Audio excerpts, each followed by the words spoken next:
নমস্কার বন্ধুরা, কেমন আছেন সকলে? আশা করি সকলে ভালো আছেন। আমি মাধবী চলে এসেছি আমাদের পেঁয়াজ বাড়িকে আজকে পেঁয়াজ নিকাতে।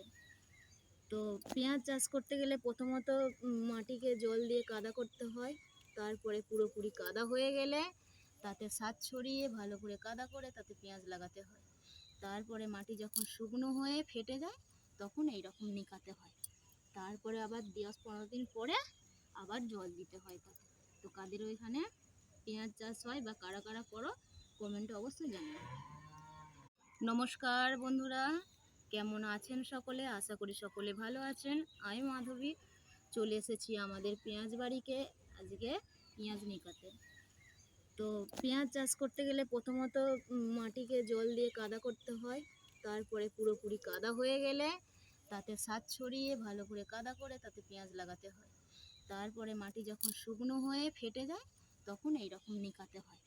তারপরে আবার 10-15 দিন পরে আবার জল দিতে হয় তাতে। তো কাদের ওইখানে পেঁয়াজ চাষ হয় বা কারা কারা করো কমেন্টে অবশ্যই জানাবেন।